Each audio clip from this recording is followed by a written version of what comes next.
Hey guys, Zombie here, and welcome back to another Back 4 Blood beta video. Now today is going to be a news video, and it's going to be regarding one of the most prominent questions I've been seeing throughout the beta, and that is regarding a campaign PvP mode, or a campaign versus mode.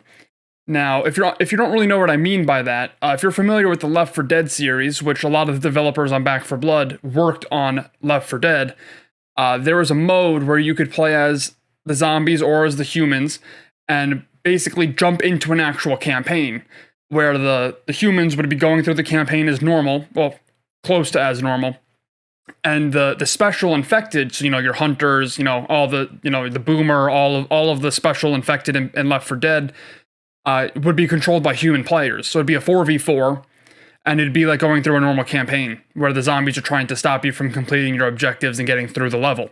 So a lot of people, knowing that they've worked on Left 4 Dead in the past and now want to see that game mode brought to Back 4 Blood.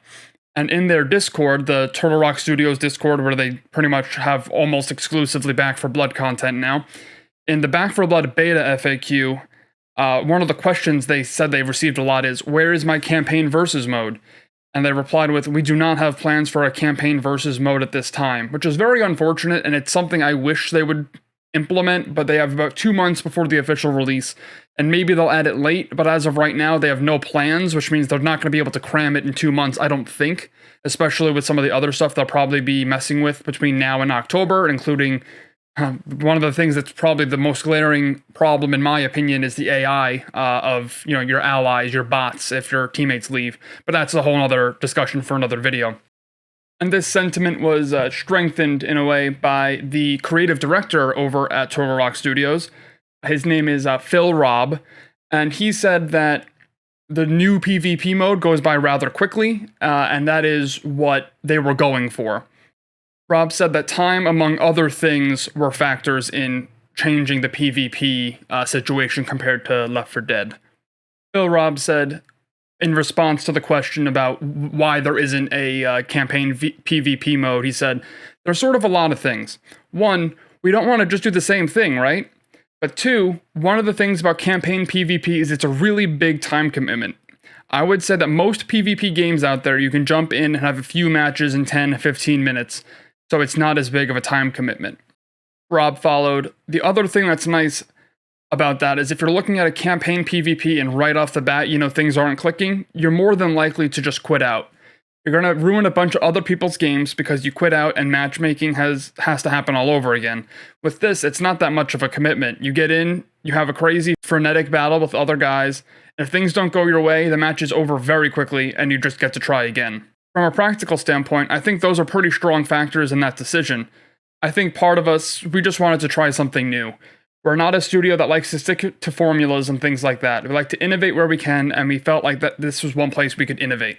So from what the creative director Phil Robb said, what I'm getting is they wanted to keep it way shorter, but they also saw problems if they even implemented both as two different PvP modes, and that is if something goes wrong early in your game, say the zombies very quickly kill one of the survivors, or the cleaners, I should say, in the sense of Back 4 Blood, or if maybe the cleaners completely wipe out all 4 of the special infected, and for some reason their respawn timers are in such a way that they get put at a very big disadvantage.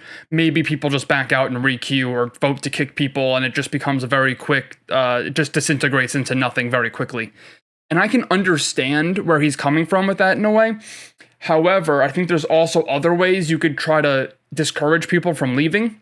For example, many games that have competitive modes or ranked modes implement a system where if you back out, whether you get a warning the first time or not, but there's some sort of penalty, whether you can't queue again or you can't play ranked games for, get temporarily banned for a longer period of time, like a day or a week if it's a repeat offender, or just taking away some of your ranking points if it's a competitive setting, even though I don't think this game's going to have like competitive points in that sense. But there's different ways to implement penalties that will kind of discourage people from doing the behavior you're trying to avoid.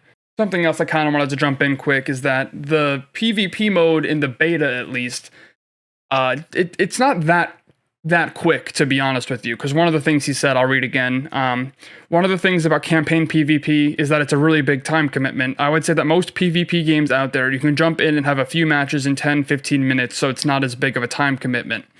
Now, kinda. I mean, a lot of games I can think of have 10-minute games, if not a little bit longer, a little bit shorter.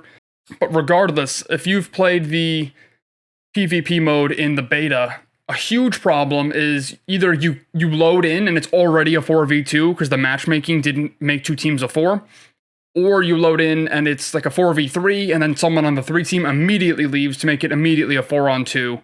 And then the 4 just wipe out the 2, and then the next round they just back out. And if they back out, you get very little rewards in terms of supply points. Which, by the way, if you're trying to get a bunch of supply points, check out my video from yesterday, because that's going to help you immensely. But there's all these problems that he's kind of mentioning he wanted to avoid in the beta anyway.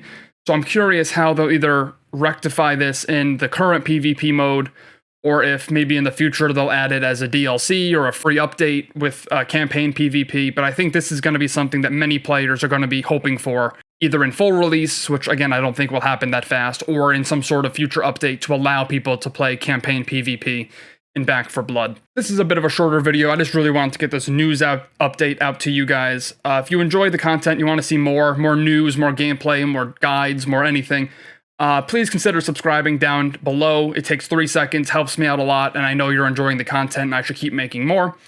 If you want to watch me play this live, I'm playing every day of the beta. Twitch is in the description, Discord's in the description, Twitter, everything's down there. You know what's up. I appreciate you guys so much. Thank you for watching. But yeah, that's going to be it for me for now. Thank you for watching. I hope to see you in another video, and until then, see you soon.